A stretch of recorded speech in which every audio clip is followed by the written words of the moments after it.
relatively flat, up about 100 points. Stocks trending a little bit up amid stimulus package hopes. The White House and Democrats in Congress are pushing forward with plans for a nearly $2 trillion stimulus package. Lawmakers could start voting on this as soon as next week. Both the Federal Reserve and the Biden administration have been... So Republican lawmakers in the House are now pushing for permanent tax cuts. The Republicans have actually proposed several changes, everybody, that may negatively impact the economy. And the Federal Reserve has just announced its new plan to tackle inflation and the rising cost of necessities, including gas and groceries. More relief may actually be coming soon in the form of stimulus relief debit cards. And now, House Republicans on the Ways and Means Committee are also seeking to make the tax cuts and adjustments enacted in the 2017 overhaul of the tax system permanent. It's a move economists would say actually going to stimulate the economy, and at the same time, the Federal Reserve is trying to rein against a 40-year high inflation. But can it be done? Well, everybody wants to know. So, another measure proposed by representatives and senators is going to allow machinery costs to be written off as a tax deduction when they're purchased. So economists say that cutting taxes and increasing the deficit at a time when President in person assisted inflation needs to be tamed will only add to the fuel of price increases. Altogether, everybody, tax cuts in 2017 laws added $1 trillion in government debt through 2028. And when asked whether the cuts will add to inflation, and Republicans are working on opposition on this to help so many people across the state. So the governor, everybody, Janet Mills, approved the distribution of the checks in April with the total cost of the stimulus payments estimated to be around $730 million. To qualify, applicants must have lived in the state for a full year and must have filed their taxes in 2021 by October 31st in order to receive the money. Eligible applicants must make less than $100,000 annually if filing individually or $200,000 if filing jointly, as all according to the governor's office. However, dependents are not eligible for the payments, and residents of Virginia only have a matter of days to file the next. Ever seen. This works hand in hand with the Inflation Reduction Act to really boost American innovation, competitiveness, and security. So we've clearly given the Department of Energy a lot of work to do. Congress has spoken clearly over the last 2 years. Between the Energy Act, the Bipartisan Infrastructure Bill, and the Inflation Reduction Act, it looks like economists have released a big warning to Americans. The recession is pushing more people, including families and retirees, into poverty. And now Kevin McCarthy has announced that he doesn't even support the new bill that Democrats have proposed because President Biden may take executive action this time. A group of conservatives in the House are pushing for a vote on a bill that would eliminate the Fed, income taxes, and the IRS. But some influential Republicans are pushing back against what appears to be a failure for the GOP. The bill known as the Fair Tax Act would actually scrap all individual and corporate income taxes while imposing a 30% national sales tax on goods and services to be collected at the state level. And it would eliminate the need for the IRS, everybody. So this could be a good thing or a bad thing depending on how you see it. But I personally believe it would be a good thing because in the deal with Kevin McCarthy for his House leadership, the conservatives reportedly want a commitment to bring the tax bill to the floor for a vote.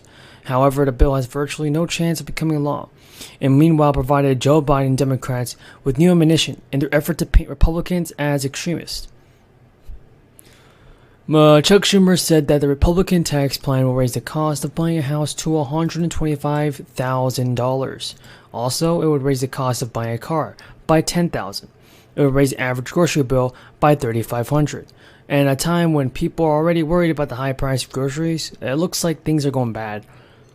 Schumer failed to note that the bill would also eliminate income and other taxes, but his remarks highlight the difficulty Republicans face if they push ahead with the bill. Analysis of similar tax plans showed that a national sales tax would be aggressive, raising taxes on the poor, reducing taxes on the rich, and other things like that. But several Republican leaders have already come out against the bill. Even McCarthy said that he earlier doesn't even oppose it. It would allow that in 2021, that's for people 6 to 17 years old, and half of their credit was given in advance. Plus in monthly payments to the families to help others throughout the year, and the other half was given as part of a household's tax refund. The household with pretty much no or low income was able to receive it for the first time. And though it can take years for the policy to have the tangible effects, the impact of the credit was pretty much very noticeable very fast. And so I believe it's pretty much right for Joe Biden to send out another one Don't you guys agree? Parents reported using the advance payments for household essentials like groceries, clothing, schools, and utilities.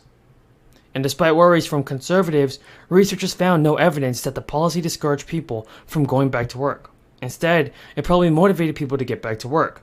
The Center on Budget and Policy Priorities, everybody, said the success of the 2021 expansion showed us that child poverty rates are a policy choice, not inevitable. And Congress failed to renew the expansion in 2021, reverting the credit back to its former, less generous iteration. It's one of the reasons that families could see smaller tax refunds this year when they file their returns, because some tax credits have already implemented their own version of a child tax credit last year to make up for the difference. Still, without this expansion, everybody, millions of people fell back into poverty at the beginning of last year. It made many people broke, and it hurt so many households. But folks, here's a solution to this. One of the biggest sticking points is whether or not the expanded child tax credit has a work requirement attached to it. Because if it does, that could be beneficial to the ones that need it the most, and the ones that need stimulus fast. Opponents believe there should be some sort of work requirement, but everybody, here's what I'm saying about this. A ton of news about the fourth stimulus check, a ton of news about stimulus payments, a ton of news is here for you on stimulus checks. Joe Biden can do something about this. First of all, let's get into the most important news. It's that Social Security benefits, no matter what, play a major role for your retirement and for the older Americans especially. Now, there could be big changes on the horizon. Social Security is facing a shortfall. A shortfall that could be catastrophic, that is. The program is paying out more in benefits than it's receiving from taxes. If lawmakers don't find a solution soon, things could get nasty. There are several proposals on the table. Social Security benefits are funded primarily through payroll taxes. Workers pay into the program now. Now, Indiana will see another increase in state gasoline taxes starting July 1st amid promises of inflation relief, including a proposal to issue direct payments to Indiana residents later this month. The state's residents will pay 60 cents per gallon in taxes on gasoline. This is another jump from June's record high 60 cents per gallon tax. And fuel costs were expected to continue to rise in July, and the gas tax increase emerged along calls from Indiana Democrats since March to suspend the tax to aid residents feeling the worst inflation in 40 years. Governors, everybody, are taking big action to help Americans that are experiencing financial situations and difficulties right now.